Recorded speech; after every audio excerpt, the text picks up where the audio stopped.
Hi all, welcome to video 9 of the Databricks playlist.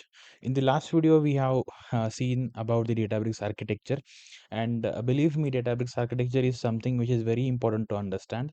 I tried to explain the Databricks architecture in very simple language, and you will be asked about the architecture in many interviews, right? In many interview questions, this will be there, and also it's very important to understand from billing perspective and from management perspective also what is coming under Databricks subscription and what is coming under user subscription. So please watch the previous video in details, understand in details, and then start watching this video. All the videos are in series, right? All the videos are, I mean to say, previous video is dependent on that previous one, video 9.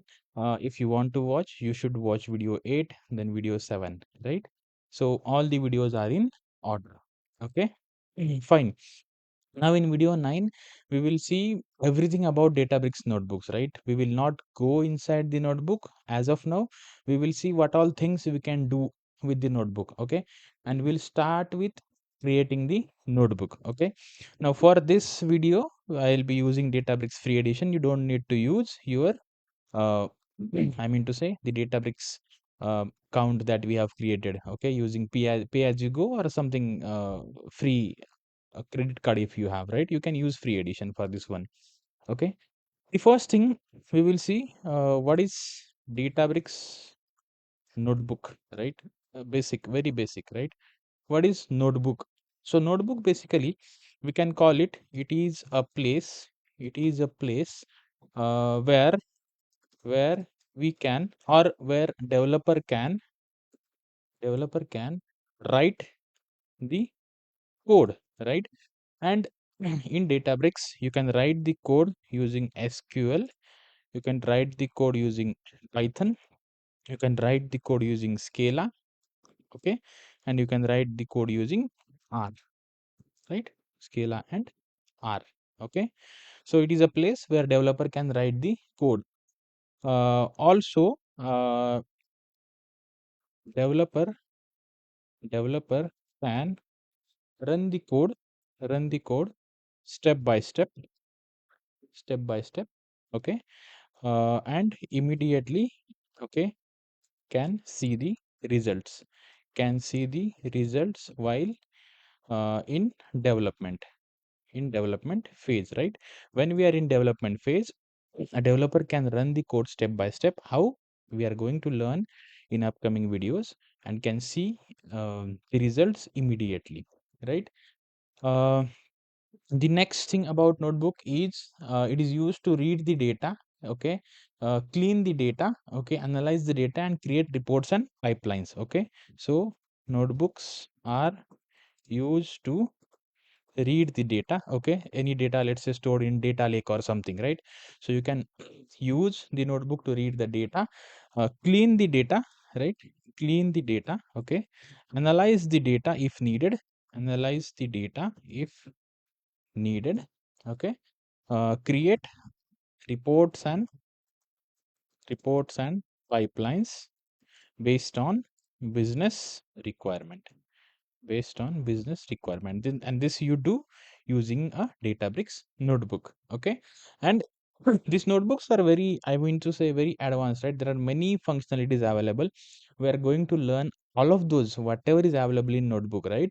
But on a high level, we can add text to the notebook, right? We can add comments to the notebook, we can add explanations along with the code, right? So all these provisions are available in the Databricks notebook, right? Now let's go to Databricks free edition, and let's understand what are the ways we can create a notebook, right? So the very first way, if you can click on this new, right, and click on notebook, you will be able to create a new notebook. This is first way, right? But generally, I think we don't use that. What we do, we go to workspace, right? We will create one folder for our this YouTube playlist, and in that folder we will create a notebook. Now if you see here, we have a create button inside the workspace. There is option to create the folder, git folder, notebook, file, query, everything, right? So what we'll do, we'll create a folder, okay. So I'm creating a folder uh, I'm giving the folder name databricks 02 superhero YouTube playlist, right? And I'll just create this folder. Okay. Now inside this folder nothing is available as of now, right? We have not created anything. This folder we have created for better management. Okay, whatever notebooks are related to our this playlist will be present in this folder, right? Now inside this folder we will create a new notebook, right? As soon as I click on notebook, you will see that notebook is getting created. Okay, if you can see, the notebook is created. This is how the Databricks notebook looks like. Okay, the default naming convention, right? If you see default naming convention, untitled notebook, right? The date and the timestamp, right? 14, 16, 12. So this is hours, this is minutes, and this is seconds, right? Now, if you want to change the name of the notebook, you just click here, right? And you can just change the name of the notebook. So let me put it here. Let's say sample notebook as of now, right? I'll put the name as sample notebook. Okay. This is how you can rename the notebook. Okay, and let me close this left pane. Okay, if you want to see the workspace, right, the folder, okay, you are creating some notebook in that folder, right? We can see that in the this left pane. Okay, here we have option to open the workspace, table of contents, and catalog, right? So Databricks, this one, Databricks 02 superhero, and inside that we have a sample notebook, right? Let's close this as of now. Okay, now we can create a notebook using this plus button also. If you can see near the sample notebook, we have a plus button. So we can create new query using this plus button, new notebook, new file, new alert, right? What is new alert and all these things? We will see that. Okay. Open existing means you can open the existing notebook, right? Let's say you want to do some work side by side. Okay. So you can open the notebook here side by side and you will be able to work. Okay. Now, let's say I'm in the workspace. Okay, the sample notebook is created. Okay, any notebook that I want to open, I just have to click on this notebook. Okay, and that notebook will be opened. Okay, I'm just going again, going one step back. I'm going to my folder. Now there are many functionalities. Let me close this one for now. There are many options available, right? With this notebook, what all things we can do with this notebook? There are two ways you can see it. First thing, go to the hover over the notebook name and do a right click. You will see the options here. Okay, same options you will be able to see if you click on the three dots at the rightmost side of the notebook name. Okay, so these are the options that are available. Okay, when you are working with the notebook. Now the first option, open in new browser tab. It will just open that particular notebook in the new browser tab. Okay, as per the need, we can use this option. Okay, this notebook is opened in new browser tab. Now if you want to see the next option, view details. Okay, if I click on view details, you can see the name of the notebook is sample notebook. Users, it the path where this notebook is stored, it is there in users, my email ID, this folder, right? And inside this folder, the sample notebook, right? Owner, it's my name. Created, timestamp, right? Created by whom, right? What is the language of the notebook? If you see, the language of the notebook is default set as Python, right? What is that? I'll let you know everything. Okay. Permissions, Ganesh Kudale can manage, admins can manage. Now, what is this can manage? That also I'll let you know. We're going to learn that also. Okay. So let me close this one, details of the notebook. The third option we can see is copy URL. Okay. So if I copy the URL, okay, and I let's say if I want to share the notebook with any of my colleague who is working on the same functionality, or they want to understand how I have developed the particular functionality or particular code, right? What I can do is I can share the URL with them and they will be easily able to uh, open the notebook if they have access, right? Now rename, we have already seen if we can rename the notebook from here also. So what I'll do, I'll rename this notebook to this one, right? Video 9 A to Z about Databricks notebooks, right? Okay, and I'll just, if I want to cancel the rename, I'll click on cancel. If I want to continue the rename, I'll be able to click on OK. Okay, so my notebook is renamed. You can see the success message as successfully renamed. Okay, now what I'll do for the demo purpose, let me do one thing. I'm moving one folder back and I'm creating one sample folder. Let's say a dummy folder. Let me create. Okay, let me create a dummy folder. Okay, I have created a dummy folder. There is nothing inside dummy folder as of now. Okay, let me move to my Databricks 0 to superhero. Okay, now the uh, rename option we have seen. Now we will see move option, right? Using move option, we can move this notebook to any other folder location. Okay, so I'll click on move. Okay, and where I want to move, I just have to select the location, right? Let me click on this dummy and I'll click on move. Okay, so now you will see this Databricks 0 to superhero, nothing inside this notebook because this notebook has got moved to this dummy folder, right? This is how you can move the notebook. Okay, let me move it back to my original folder, right? Okay, now it is in my original folder. Okay, the next thing, the next option available, it is clone, right? Now what is clone? I'll just let you know what is cloning of the Databricks notebook. Okay, cloning of a notebook in Databricks means copying, making a copy of existing notebook. Okay, so cloning is making the copy of existing notebook, right? and and when we do a copy, right, it creates a new notebook. New notebook is created. Okay, then the new notebook is having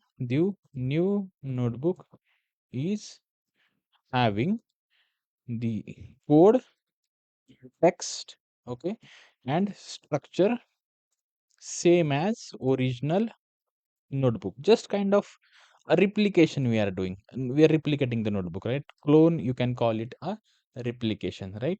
So the thing is, original notebook doesn't change here. Original notebook will remain as it is.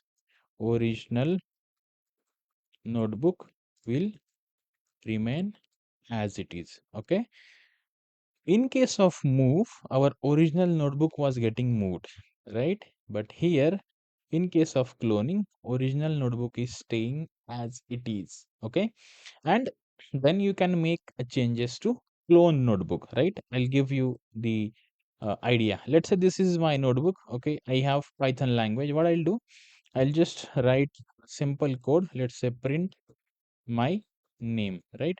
Now this is the code present in my notebook, right?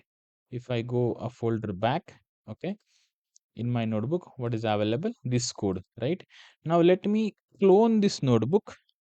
Let me clone this notebook to the dummy folder, right?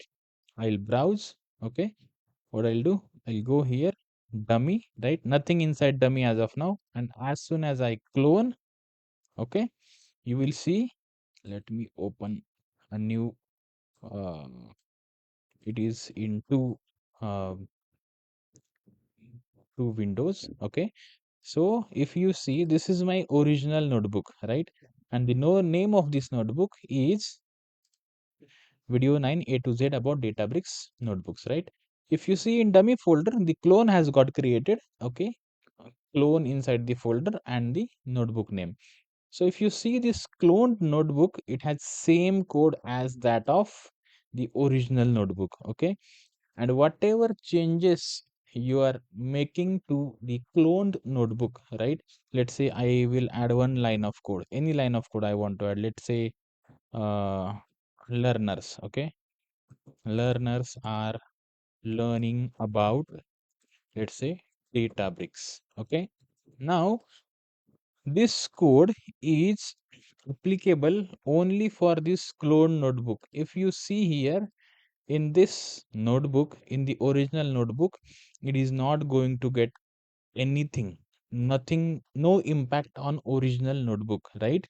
So cloning, if you see, it is useful when you have, let's say, for example, this is the notebook, okay? This notebook you have written once code, and that code you have already scheduled, okay? You have already pipelines running including this notebook, right? You cannot directly edit this notebook because that may break your flow, right? What you can do, you can clone this notebook to another folder, okay?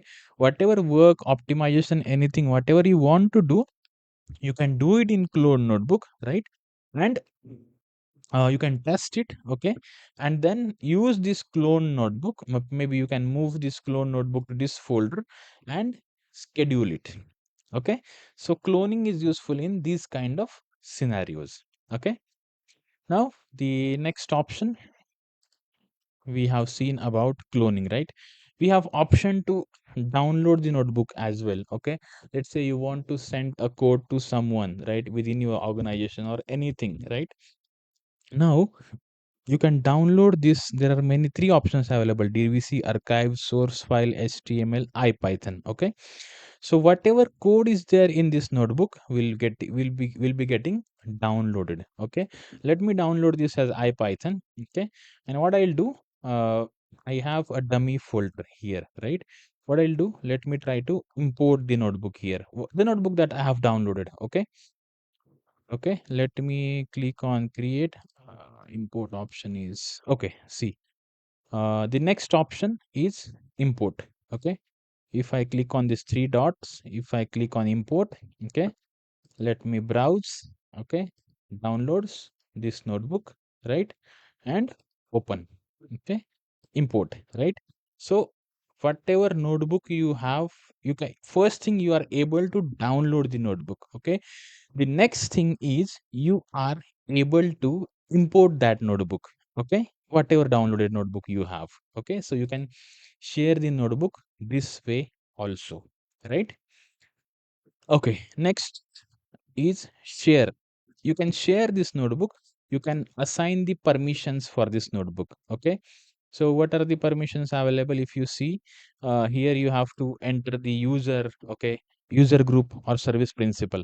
Now, what is user? What is user group? What is service principal? I am not covering this in my this YouTube, but I have one of the LinkedIn article, right, where I'm covering this. I'll give that LinkedIn article in the video description. You can read it, and I have covered it in very simple language. So this databricks learning, we will I'm thinking it to do it in two platforms. The first is this YouTube and second is the LinkedIn, right?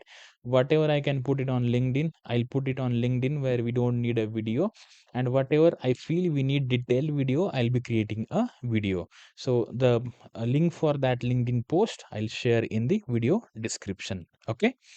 Now here we have to enter any user group or service principal, okay? Now next thing is about the permissions, okay? The one or advanced option available is like email new user. So whatever users you are going to add here, if you are giving someone permission, right, email will be sent to those users that you have been given some permission to this notebook, right? Now here are the permissions. These permissions you can assign to the users you are selecting here, user groups or service principals you are selecting, right? Let's see these permissions in details, right? The first permission is can manage, okay? Can manage. This is like full control over the notebook, right? Let's say I'm Ganesh, I'm sharing the notebook, I'm giving can manage permission to, let's say, Akshay. So Akshay will be having full control over the notebook, right? Now the user with can manage permission can view the notebook, okay? They can view the notebook. That's the first thing. Second thing, they can run the notebook, right? They can run the code in the notebook. How to run? We are going to see that soon in the next video, right? They can edit the code text or anything in the notebook, right? Anything in the notebook. Okay. A kind of, let's say, kind of owner permissions. Okay. They can manage everything about the notebook. Okay. They can share the notebook, right, with others. Okay. So user with can manage permission on the notebook can view the notebook, run the notebook, edit the notebook, share the notebook with others. Okay. They can change the permissions. Okay. Permissions of the notebook, right? But if they want to change the permission, they can change the permissions also. They can rename, move, or delete the notebook as well, or delete the notebook as well, right? So mostly this access is available with owners and admins. Okay. So this access is suitable for owners, okay, admins, and let's say leads, right? Leads who want to have a full control, right? Project lead, okay, or some module lead or something, okay. They need to have this access generally. The next is can edit, right? Can edit permission, okay. Now people with can edit permission, they can modify the notebook. Not people, I would say users, user groups, or service principals with this access can modify the notebook. Okay. Can view the notebook, can view the notebook. Okay. They can run the notebook. Okay. Edit the notebook. Okay. They can save changes to the notebook, okay. And what they cannot do, okay, let me do one thing. Can edit allowed permissions, right? Allowed, right? And not allowed, for example, right? Now what is not allowed for users, user groups, and service principal having can edit access? They cannot change permissions. They cannot change permissions of the notebook. They can just modify the notebook, run the notebook, save changes to the notebook. They can change the code in the notebook, but they cannot change the permissions of the notebook. They cannot delete or manage the notebook sharing, right? They cannot delete the notebook. Okay. So this access is suitable for suitable for developers, mostly developers, or data engineers working on coding, right? This can edit access is suitable for those. Okay. The next, can run, right? Now let's see what is can run. Okay. Can run permission. Now with this permission, the user groups, or service principals can run the notebook, can run the code in the notebook. Okay. But cannot change the notebook, right? So what they can do, let's say allowed permissions. Okay. What are the things that are allowed? View the notebook, okay.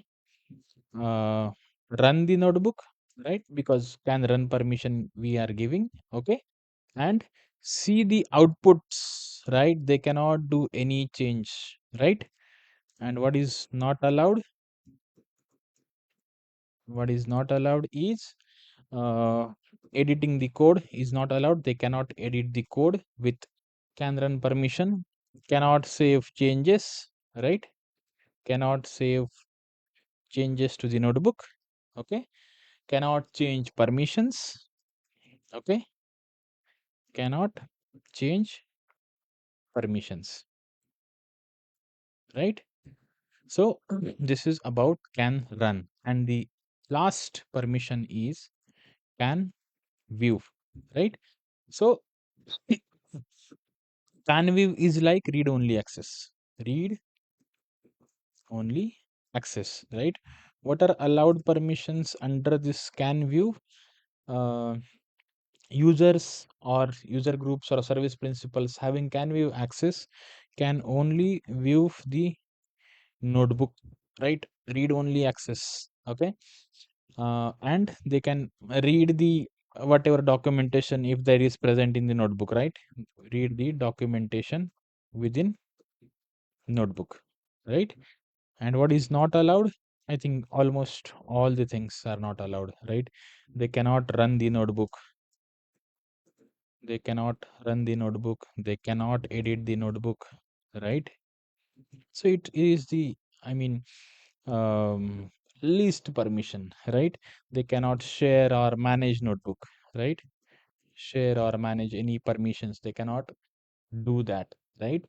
So this is can view permission is suitable for auditors, right? If auditors want to audit the code or see the code, or reviewers, right? Reviewers want to review the code, or a few new joiners are there in the organization, they want to see what is code written, right? So this access can view access can be given, right? So highest access is can manage, right? After that there is can edit, right? After that there is can run, right? And after that there is can view, right? Based on the requirement we should assign the permissions to notebook, right? It is very important to manage the permissions when you work, when you will work on production, right? Production workloads, you will be able to understand how it is important to manage the permissions very strictly, right? Now uh, if the next option is add to favorites. If you add it to favorites, right? I think here there is somewhere you will see, let me go to workspace, favorites. You will see the notebooks in the favorites, okay? And you can remove also it from the favorites. That's the common option we all are aware, okay? Okay, let me go to dummy, right? I was in the dummy. Now next is move to trash. Okay. So as soon as I move this notebook to trash, there is a message. Are you sure want to move the notebook name to trash? Items in the trash are permanently deleted after 30 days. So trash will keep the notebook or whatever you are moving to trash for 30 days. Okay.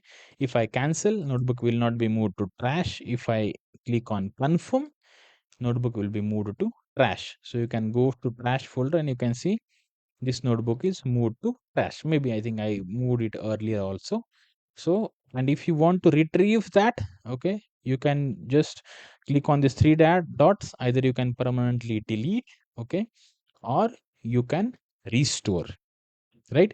If you will restore, again, you will see that notebook in the dummy folder. Okay, this is available here for 30 days. For now, I just want to empty my trash folder. I'll just click on empty trash, confirm and delete, right? Okay. So I think this is about the notebook, right? This is about all the options that are available in the notebook. It is very important to understand these available options also, right? It looks simple, but many people get confused if you don't have hands on, if you don't have regular interaction with Databricks, right? These options look, very hard, right? And within the folder, if you see, there is option to search. So whatever objects are present in this folder, you can search using this option. What type of search you want to, what type of object you want to search, you can select that option here. Okay, if you want to search based on owner, last modified, right? All these search options are available within the folder, right? Fine. I think that's all. We have learned many basic and very important things. Okay, we have, I think the important part what I found is the notebook permissions. Okay, what is the can manage permission, what is the can edit permission, what is can run permission, and what is can view permission, right? Fine. I think that's About the Databricks notebook, we have not yet entered inside the Databricks notebook, but in the next video, we are going to enter inside the Databricks notebook. We are going to understand all the functionalities available inside the Databricks notebook. You see, many options are there, right? These are many options. What is these things, right? All these things we are going to understand in depth. Though it is very basic, but it is very important to understand what all functionalities are available for us to work with the notebooks, right? Fine, that's all. I hope you are enjoying this playlist. Okay, if you have any suggestions or feedback, do let me know in comment section, or you can message me on LinkedIn as well. Okay, thank you so much for all your support.